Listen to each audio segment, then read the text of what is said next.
A very good evening once again. Thank you for joining us for the 10 o'clock edition of the UBC News Tonight. My name is Wadulo Arnold Wadulo, and I'm going to be taking you for the next 1 hour. Without further ado, let's get straight into tonight's bulletin. In tonight's bulletin, we turn to a defining moment in Uganda's political story. The 29th of January 1986 parliamentary ceremony where President Yoweri Kaguta Museveni was sworn into office amid national attention and historic significance. Those who were present at the ceremony recall an atmosphere where both reflection and anticipation was full. While the future at the time may not have been fully clear to many, observers say that the foundation was being laid and already was visible, anchored on a message of continuity, stability, and long-term vision for the country. Tonight, our reporter Robert Onyango revisits the pivotal day, the symbolism of the oath, and how it continues to shape conversations about leadership and Uganda's journey forward. Let's take a look. I, Yoweri Kaguta Museveni. The story of President Yoweri Kaguta Museveni can't be told without revisiting the historic moments of January 29, 1986, when he took the oath of the office of the President of Uganda. This, according to scholars and historians, ushered in a new chapter in the country's history. We had a plan, and almost, I think we have fulfilled it. That day in 1986 marked a turning point for Uganda. For me, who is older and have seen a number of governments, there has never been such a government. President Museveni was sworn in as the new head of state, a moment many who witnessed it still describe as the beginning of a new Uganda. When we are looking at this swearing in, it is actually a manifestation of success. By saying that fundamental change and spending 40 years, isn't that one a fundamental change? Because managing a state for 40 years, it takes an extra kilometer for a person. You must be a charismatic leader. At the ceremony, several figures that would later stand up to shape Uganda's leadership closely stood with him, including the then officers of the struggle. There has been a total transformation from within the 10-point program. They have transformed. And as you have articulated properly, now we have come to ATMs. When you get an occasion like this again, with the president who has been here with us and is swearing in another time, it is a great opportunity. It's a sign of change that has occurred. It is he, Yoweri Museveni, has been talking about fundamental change, and indeed he embodies it. And of those present recalls the significance of the moment and its lasting impact. We are talking now about a country which is in a middle income status, when then it was a pariah state. 1977, for 79, 80, 77, the economy of Uganda had grown -3%. Reflecting on nearly 4 decades of leadership, observers note that what began as a humble beginning has evolved into a long political journey marked by multiple constitutional oaths.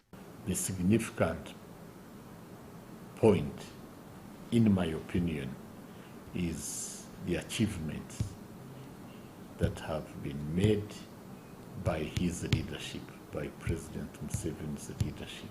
Thank you. I believe that from the continued and successive voting of Ugandans, they have clearly demonstrated that they appreciate him. He has shown that his presence in Uganda has put a mark, an imprint that you cannot eliminate. You can't rub it off. Over the years, the venue of presidential swearing-in ceremonies also shifted from parliament to close ceremonial grounds, a decision explained by officials in the office of the president. The reason I think that in 86 why it was put at parliament, it was because of the insecurity which was still lingering around. That's why it was put in a closed place. But otherwise, if things had been done and things were okay, you remember that in Uganda now there are many issues. You remember in 1985 there was even no celebrations for independence. Therefore, we are coming from a very complicated situation. That's why it was pushed here in a closed place. The 1986 transition is widely described not only as a change of government, but as what some call the rebirth of a new Uganda. What we have achieved here needs to be preserved, but preserved by multiplying it, but by growing it, by qualitatively changing it. Even as the years have passed, few could fully predict the length and continuity of this leadership journey. How can you see the future? How can you see the future? The future is opened by your actions. However, it has also attracted differing perspectives with ongoing public debates about leadership transition and exit plans. He has been teaching Ugandans, he has been teaching leaders at the different levels. So eventually the leader will emerge.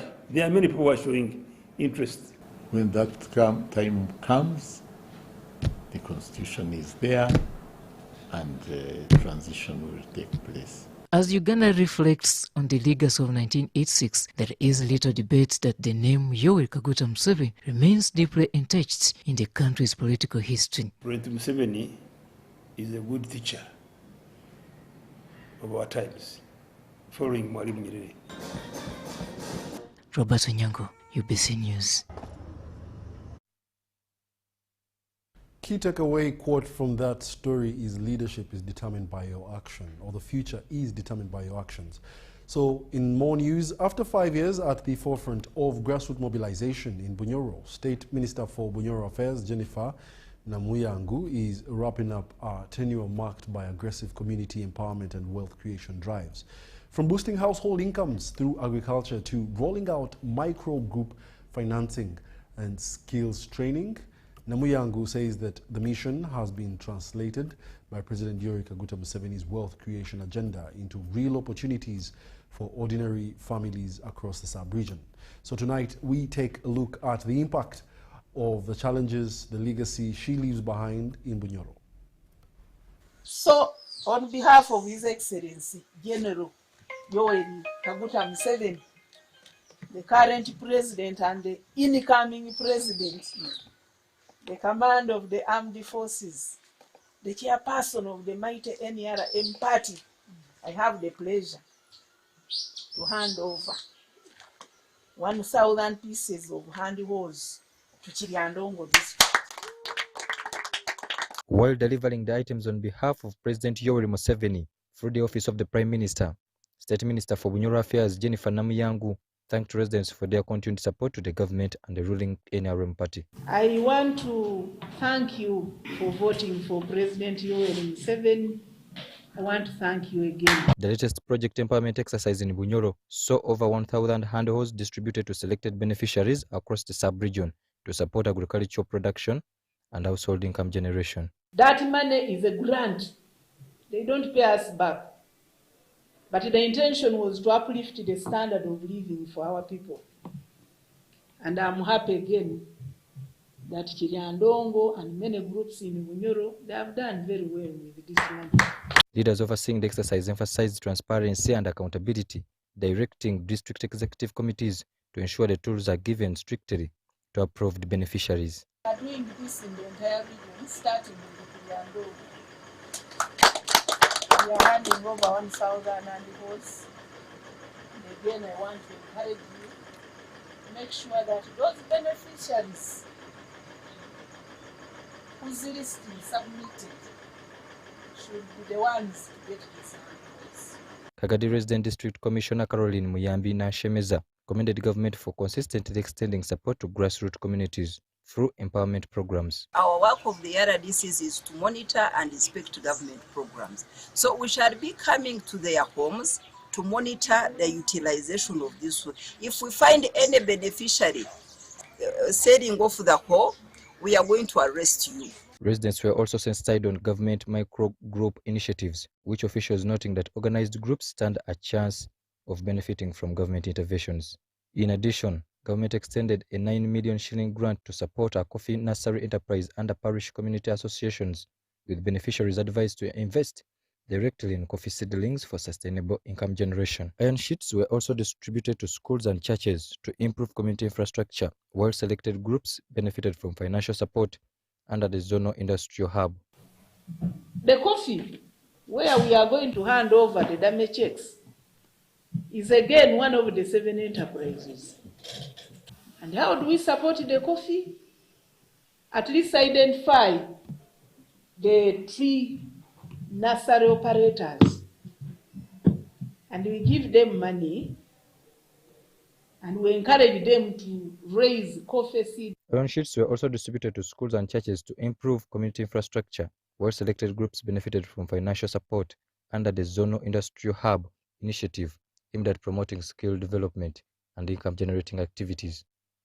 The 5-year Bunyoro Empowerment Drive reflects government's continued commitment to transforming livelihoods through practical community support programs. Kenneth Tanaba, reporting for. And more in our UBC News tonight, the coordinator of PLU Diaspora members, Stephen Ruta, has called on Ugandans, particularly those living abroad, to unite in supporting vulnerable communities across the country, including orphans and single mothers.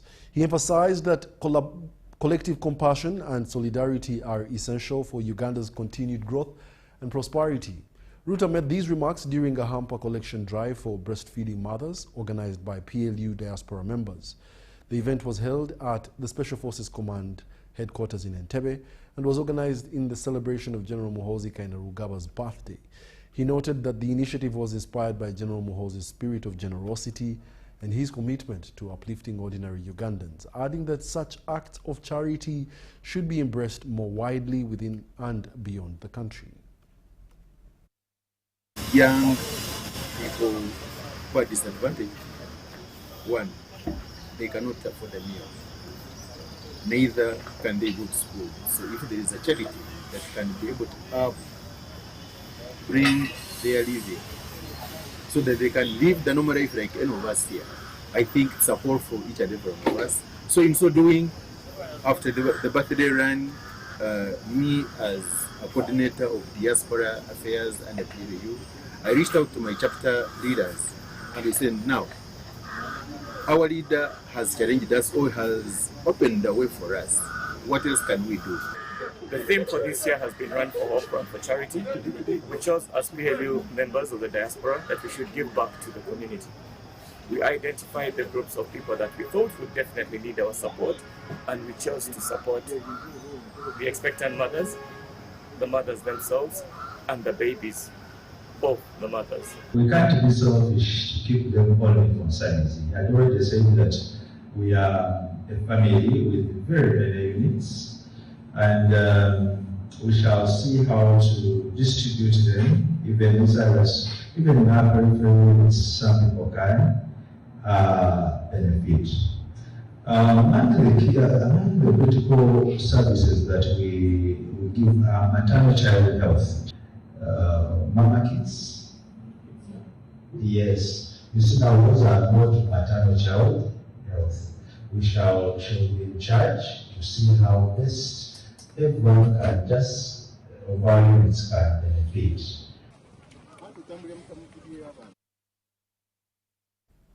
A multi-billion-dollar irrigation project meant to transform agriculture in Lamore district is now under scrutiny over delays and failed contracts.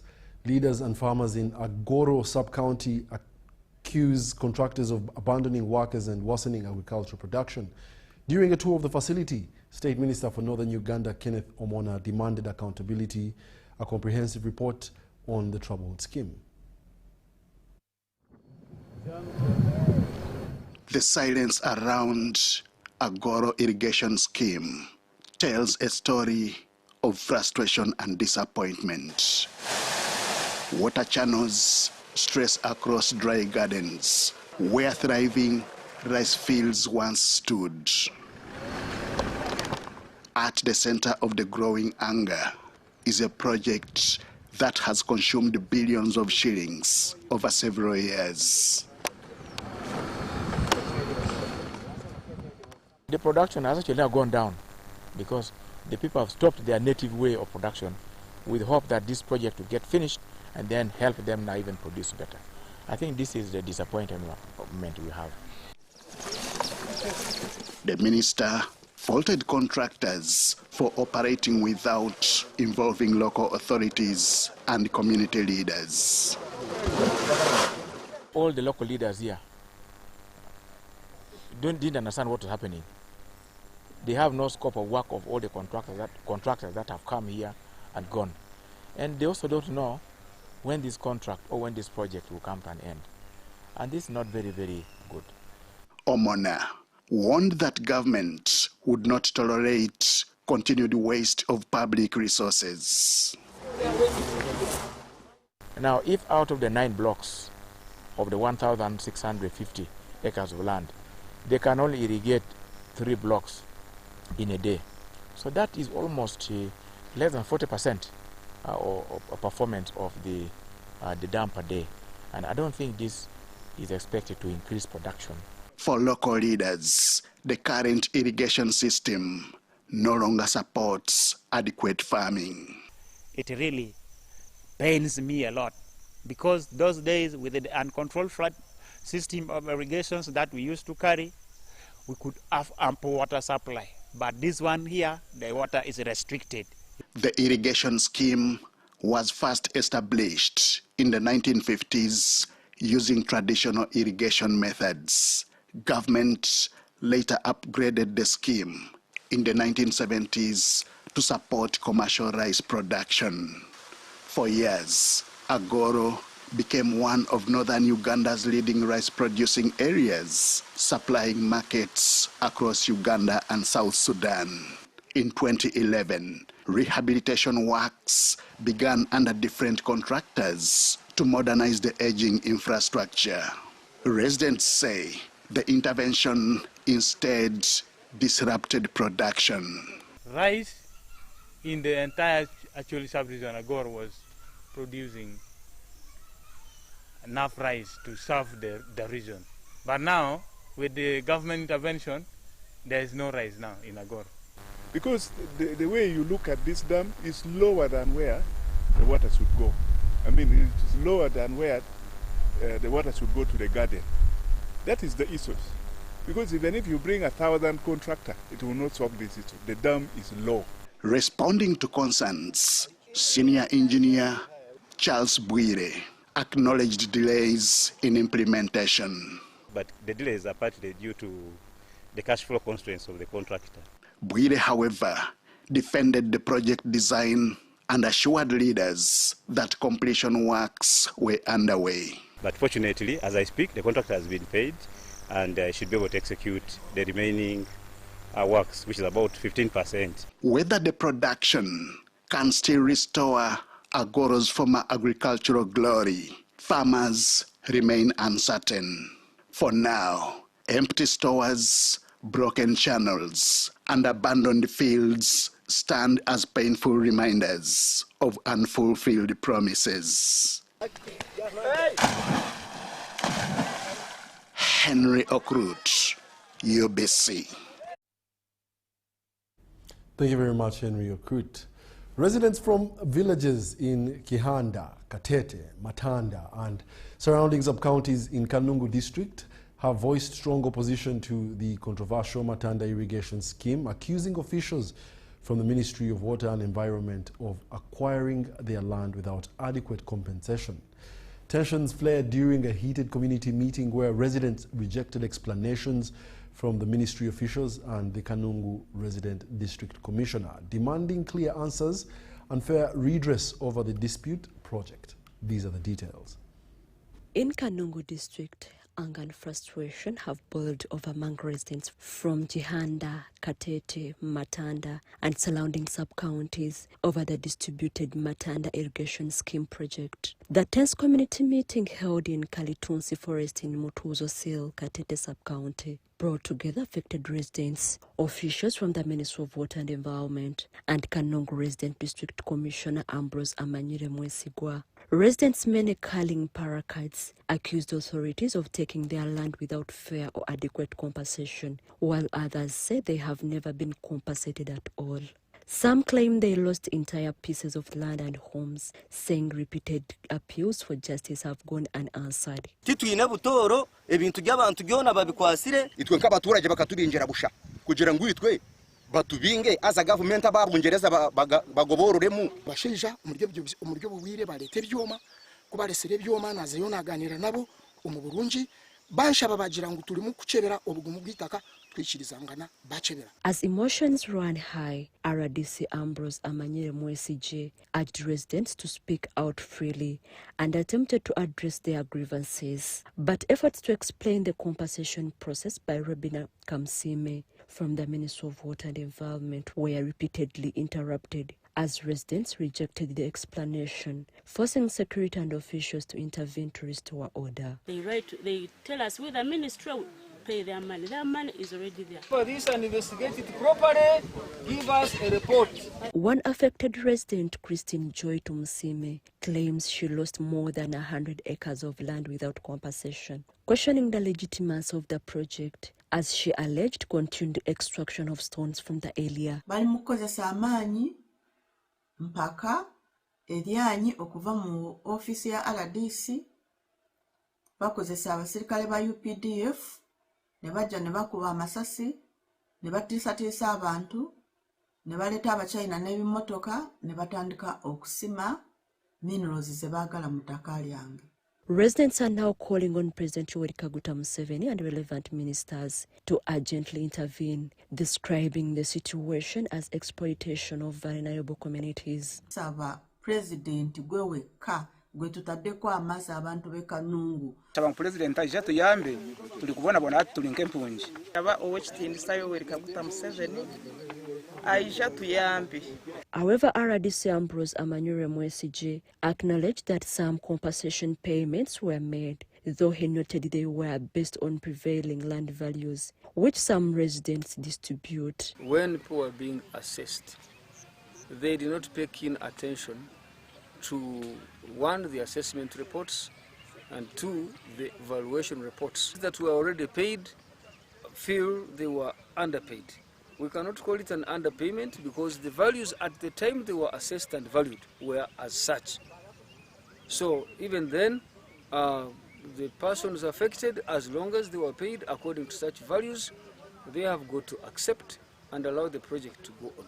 More than 4,000 acres of land and over 100 families were reportedly affected by the Matanda irrigation scheme. Jamil Sekaja for UBC News. The Health Service Commission has begun a nationwide aptitude testing exercise for hundreds of health workers seeking government employment, and amid rising competition for limited vacancies, this exercise is being conducted over 2 days and targets applicants for regional referral hospitals, the Children's Surgical Hospital in Entebbe. Let's take a look. Over 2,000 applicants are undergoing an aptitude test for health workers seeking government employment. Some of these people are really professionals. They have done the training in the courses they want, so they want to serve and serve at the public level. So they thought that at the public level, they should be able to serve people. Because at the private facility, if you don't have money, you cannot be seen and yet you are sick. But in the public sector, you just present yourself. So there are many, you can offer your services and you can be satisfied. But Thomas Ochwa, a member of the commission, revealed that the competition is especially high among medical professionals, with over 200 doctors shortlisted for only 10 positions at the Children's Surgical Hospital in Entebbe. This is because when we advertise for positions, the response has been very high. Our ratio for oral interview is 6 to 1 position. So now, for every 1 position, we need 6 candidates. From the 6, we pick 1 who has topped the merit list. But now we have so many, and we couldn't just tell them, no, you are very many. So we want to come to do aptitude tests to test their mental ability to live within the health sector, but also within the community. The tests are intended to assess applicants' mental ability, professionalism, and readiness to serve communities in the public health sector. Several other positions, including nursing officers, midwives, laboratory technologists, statisticians, and anesthetic officers, also attracted hundreds of applicants despite the limited number of vacancies available. The numbers are progressively increasing in terms of recruitment for health workers because we seem to now be going beyond the government. We are also going to see an increase in the coming financial year from the former US government project staff. The Commission also confirmed progress in validating thousands of former health workers previously supported by donor-funded agencies, with government planning to absorb qualified personnel over the next 5 years. For UBC News, I am Sudat Kaye. Furthermore, Uganda is sharpening its response to climate change by moving the conversation into classrooms, homes, and communities, putting educators, families, and young activists at the center of action. Through the launch of the Climate Change Integration for Educators program, teachers are now being trained to weave climate education into everyday learning, turning schools into powerful hubs for climate awareness and action. Educators from different schools are being encouraged to champion climate awareness by integrating climate change lessons into classrooms, inspiring students to understand both the urgency of climate action and its wider societal impacts. Through the Climate Change Integration for Educators program, teachers are being equipped with tools and support to embed climate education into everyday learning, positioning them as catalysts for change who nurture a generation that is informed, responsible, and ready to drive sustainable solutions for the future. To ensure wider reach among learners and children, Kobsinje Hamira, founder of Vienai Haki Africa, emphasized the crucial role of teachers in this initiative. We have seen what has happened in Kampala with the flooding and how many people we have lost and how many people have been displaced in Bududa, in Kasese. These are all impacts of the climate crisis. So for me, I feel and I know that once we have the teachers on our side as climate justice actors, then the Assistant Commissioner of the Ministry of Water underscored the importance of introducing climate education at the foundation level. So addressing climate change is very important, and it's even more important to address it at the very beginning of the learning system, the very beginning of the education system, so that by the time these children grow up, they are already equipped with the knowledge, with the skills, and also the ability to see solutions. Families have also been urged to actively join the climate conversation by taking responsibility for their environmental actions. When you impart a message in a child, when you go home, all this, because they have to try and be a shining example to the child. Grace Stewart Nisima, a 12-year-old climate justice activist, explained the importance of empowering children in climate education. I'd want teachers to teach us is not just climate theory, or I would say facts, but climate courage. Teach us to be resilient, even in a crisis. The Climate Change Integration for Educators program, Cohort 1, is a free 6-month online initiative designed for Ugandan teachers to integrate climate education into their curriculum and lead action at school level. Rebecca Natongo for UBC News. And relatedly, a 5-year climate smart school feeding project has been launched in Napak district, Karamoja sub-region. The project aims to improve nutrition and strengthen local food systems for hundreds of resettled learners. We have a detailed report. Karamoja sub-region remains one of Uganda's most food-stressed areas, with erratic rainfall fueling hunger, school dropouts, early marriages, and even child trafficking. In response, the Napak district local government in February 2024 passed a resolution to resettle street children into schools under the campaign From Street to School. However, The district has continued to face limited resources to sustain the learners, including food, clothing, and scholastic materials. Now, a 5-year transformative initiative running from 2026 to 2030 has been launched by the Sasakawa Africa Association with support from the Nippon Foundation, targeting selected schools hosting resettled children. The program is being implemented in Lopel Primary School, Lodoi Primary School, Chelit Primary School, positioned as living laboratories where nutrition, agriculture, and enterprise will be integrated to transform. According to the Deputy Country Director of Sasakawa Africa Association, Joseph Bemba, the initiative seeks to improve nutrition, generate income, and strengthen resilience in local economies. He adds the project will also introduce a reverse osmosis water system to improve water usability. Schools can potentially produce safe drinking water not only for pupils but also for surrounding communities and businesses. And such models can generate income to sustain school feeding programs, strengthen the circles, and support long-term sustainability. Reina Sawada, Programs Officer at Sasakawa Africa Association headquarters, says the intervention is designed to build sustainable school-based systems that empower both learners and communities. What students and teachers and also the community learn from this program will be taken to their homes and communities so that those practices can become continuous, sustainable, and owned by the people themselves.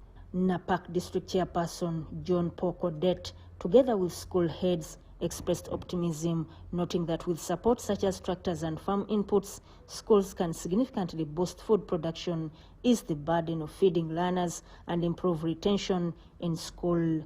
If these 5 schools would get for me 2 tractors they share, these 5 schools, to start with. I know a tractor is expensive, but if they could start with 2, I want to tell you, in these 5 years where I'm a chairman, these schools will produce enough food. We can now make good planting through the irrigation system, which is already installed at the school. The green vegetables like cowpeas, we planted cowpeas, we planted the seedlings, tomatoes, onions, which is going to make the children's food rich. The project will provide daily meals to over 600 pupils across 5 schools. Over 900 state children from Kampala have already been resettled in schools, including Lotome Girls, Lokodikodio, Lodoi, and Nichekerit primary schools, part of efforts to keep them off the streets despite ongoing challenges in feeding, accommodation, clothing, and learning materials.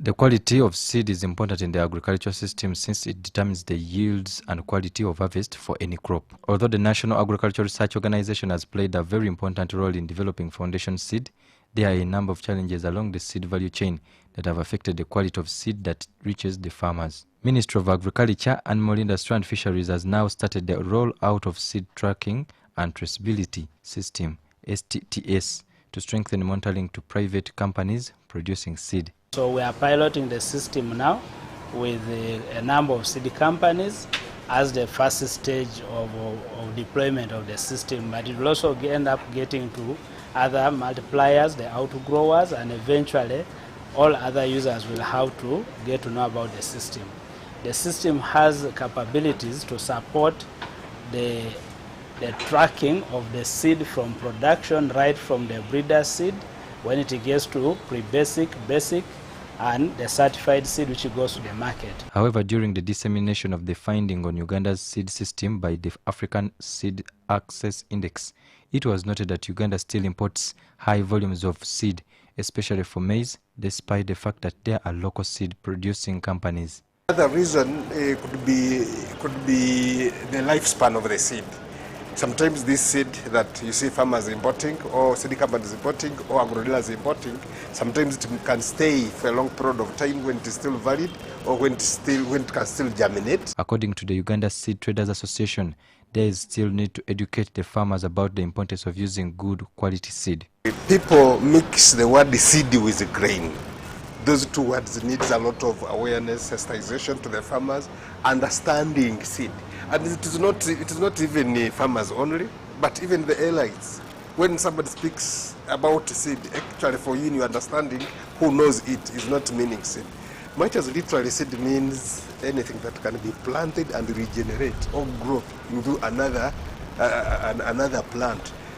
But what we call seed, yes, it should be planted, grow, and develop into other crops, but must have passed through a certification process. For example, for us as regulators, the fight against counterfeit seed is where the challenge we have. It is a big one, but we are trying to discuss with the industry to make sure that all companies comply. Anybody who is who produces seed should produce the genuine seed, and we also teach farmers how they should recognize genuine seed. It is hoped that easing access to good quality seed will improve agricultural productivity.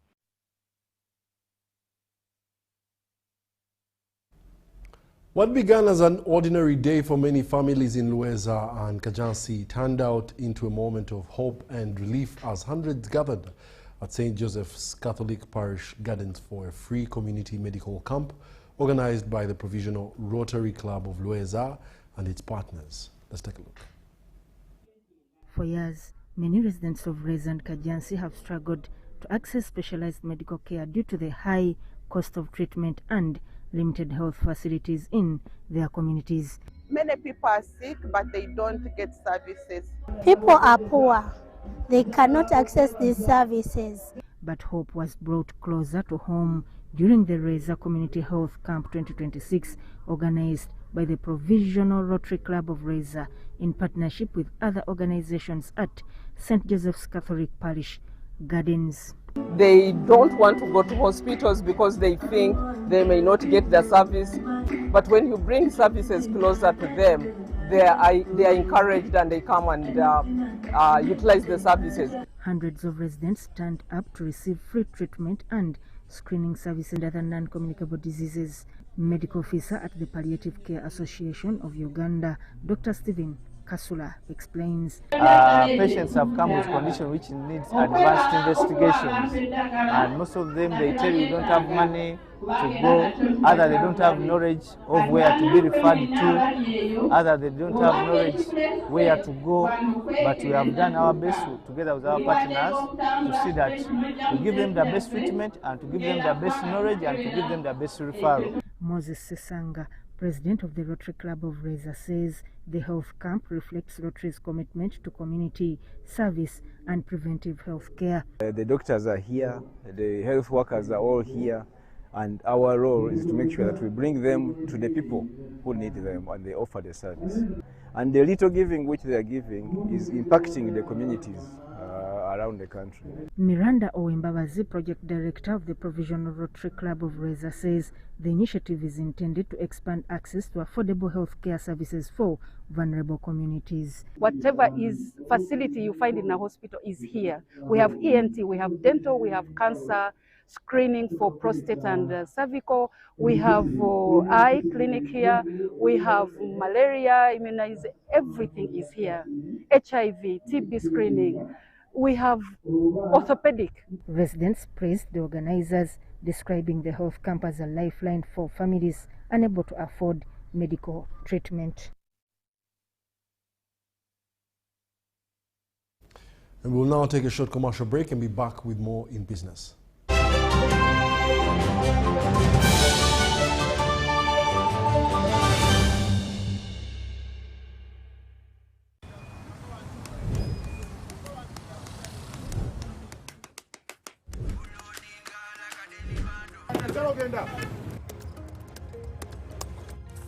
And that's it for today. Till the next episode.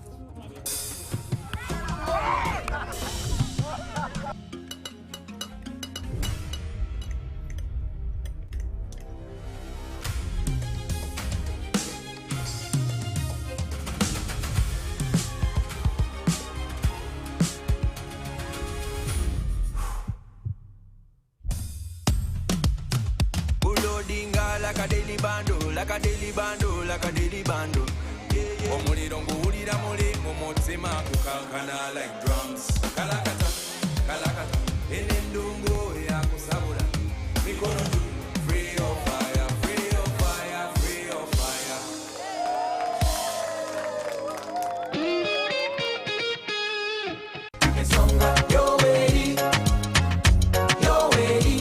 In 1986, a new chapter began. A fundamental change was etched into the heart of our nation. Uganda has since then witnessed a socio-economic transformation under the leadership of President Yoweri Kaguta Museveni. Through peace and security of persons and property, economic growth, infrastructure expansion, health improvements, education, regional integration, industrialization, digital transformation, youth and women empowerment, wealth creation, among others. A nation once in recovery is now a beacon of regional stability. The people have spoken, and the NRM government has been given another term in office. The Board of Directors, management and staff of the Uganda Broadcasting Corporation proudly congratulate His Excellency Yoweri Kaguta Museveni Tibuhaburwa upon his resounding victory in the recent elections. Witness history as it happens as we broadcast the swearing-in ceremony on Tuesday, the 12th of May 2026, live at the Kololo Independence Grounds, here on UBC TV, our radio stations, and all our digital platforms. Ugandans, let's protect our gains. Long live NRM, long live Uganda. UBC, inspiring Uganda. Step into elegance, step into confidence, step into La Vie Boutique. Located at Grand Imperial Hotel, Shop 6 and 8, right behind Bank of Uganda. La Vie Boutique brings you high-class corporate and casual wear for men. From sharp designer suits and crisp shirts to stylish casual t-shirts, tracksuits, shoes and accessories, we've got everything to make you stand out. Call us on 0772 419 181 or 0705 555 558. La Vie Boutique, where class meets style. In a fast-moving world, why are we still stuck with paperwork? Signing here, stamping there, moving from office to office. It's exhausting. Now, there's a better way. With UGPass, you can securely prove your identity, sign documents, and access government services anytime, anywhere. No delays, no stress. Everything is instant, safe, secure, and government-backed. UGPass, your identity secured. Available in the Apple App Store and Google Play Store. UGPass is a product of Nita Uganda.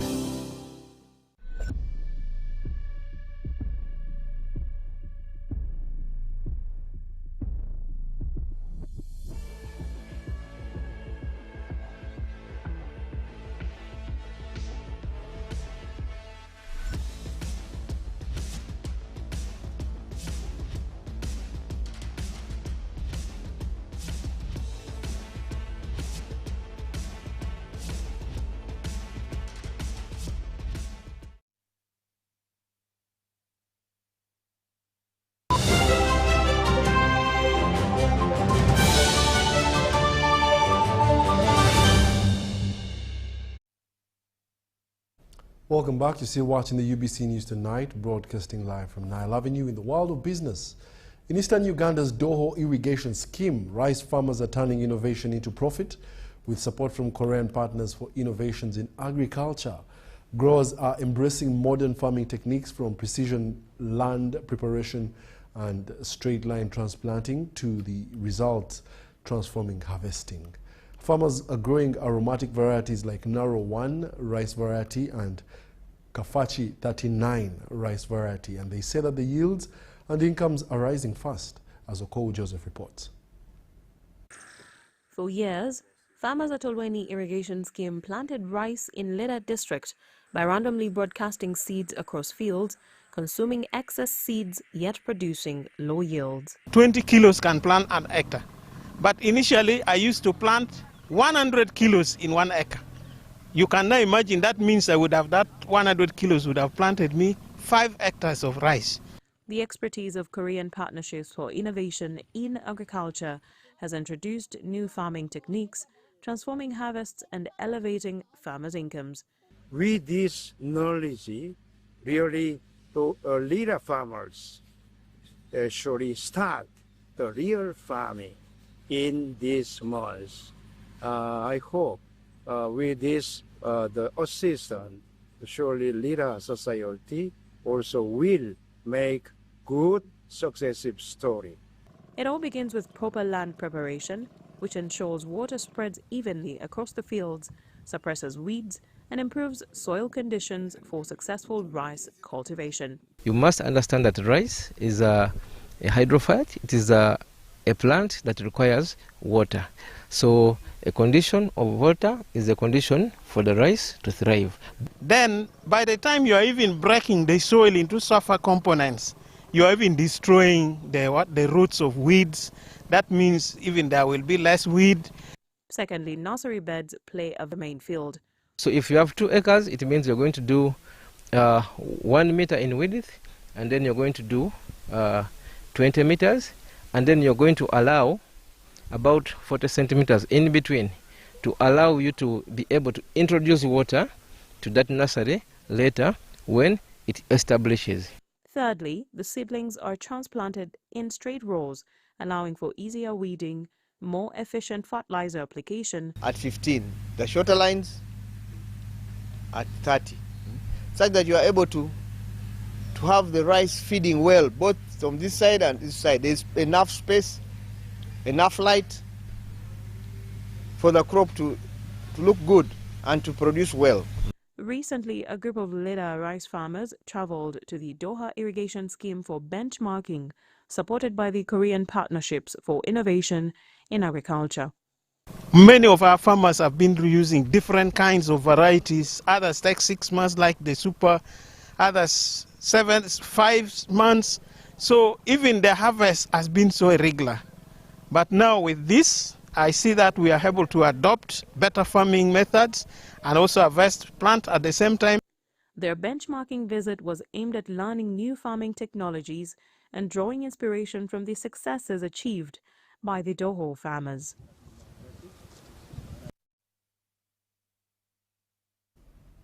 Insurance penetration across Africa remains low, averaging just 2.7% to 3% of GDP in 2026, far below the global average of 7% to 8%, according to the Africa Capital Markets Report.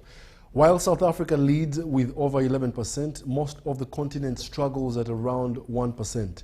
In East Africa, Kenya stands at about 2.2%, Uganda lags at below 1%, and Tanzania records the lowest uptake.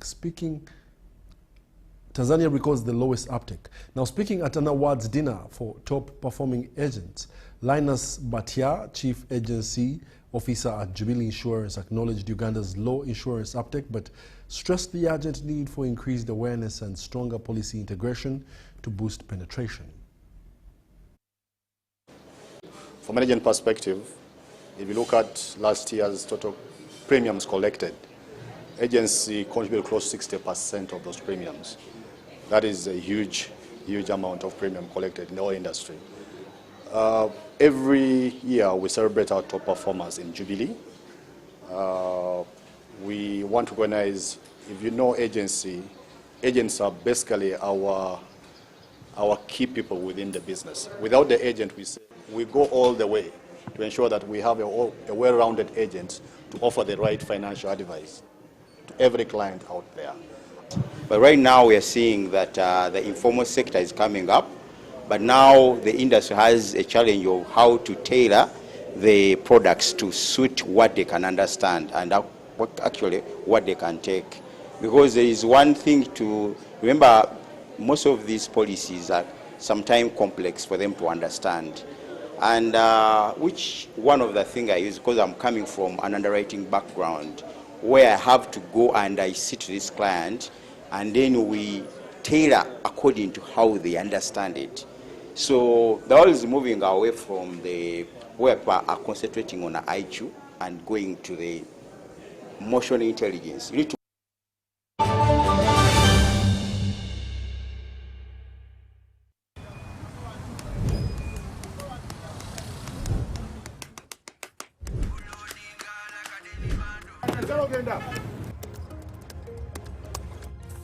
And that's it for today. Till the next episode.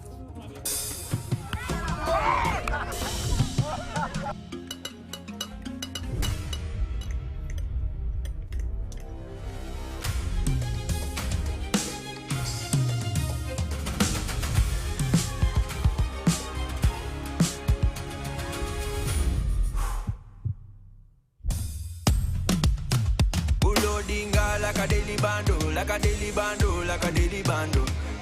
Omuliro nguwulira muli mu mutima kukankana like drums. Kalakata, kalakata, enendungu yakusabula. Mikono juu, free of fire, free of fire, free of fire.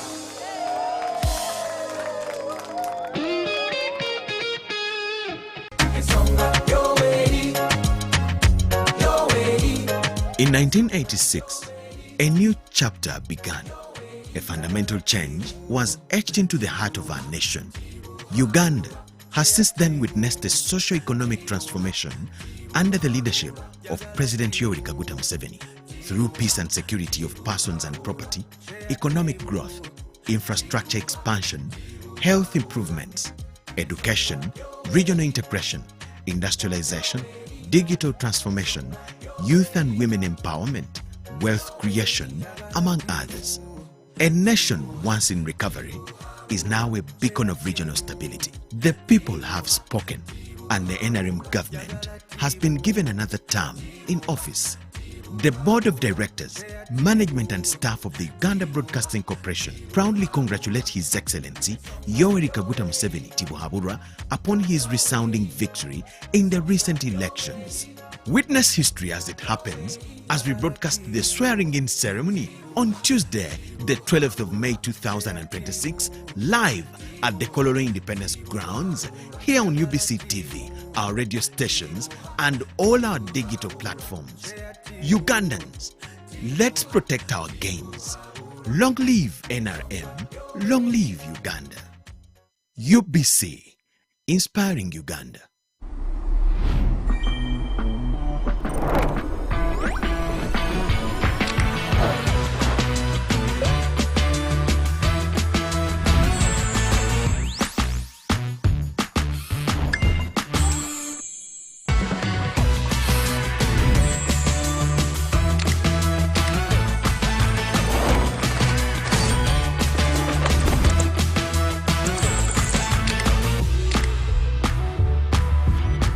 Common 50 series. Perfect snap, any zoom. Enjoy 9 GB free MTN data valid for 3 months. Available in any Techno or MTN outlet near you. MTN is regulated by the Uganda Communications Commission.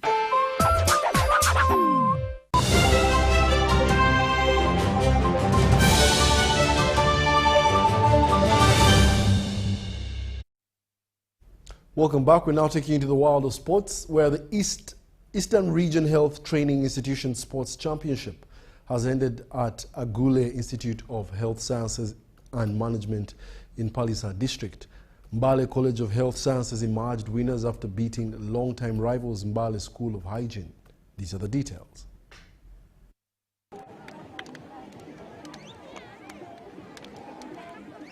It was all lively and healthy competition as health institutions from across eastern Uganda came together for this year's games and sports.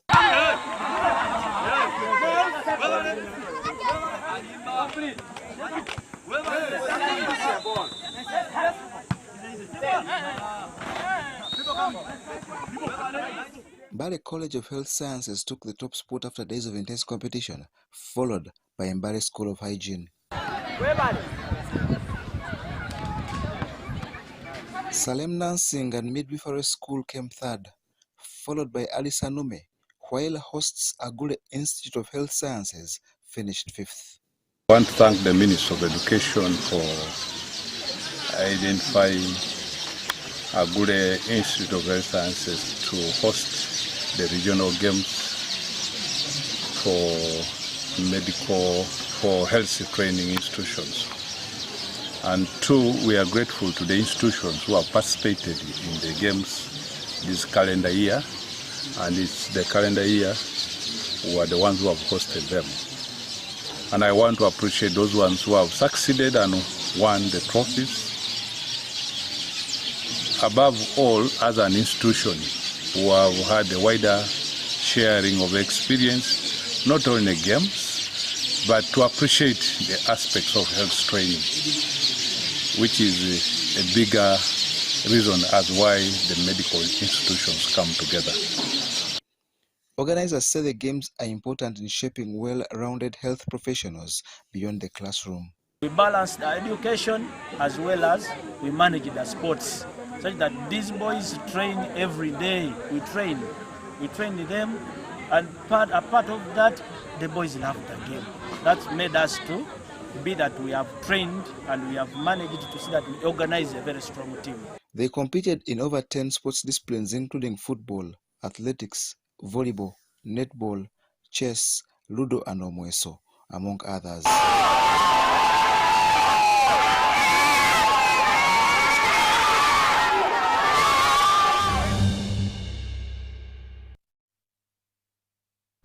And that brings us to the end of our 10 o'clock edition. Thank you very much for being a lovely audience.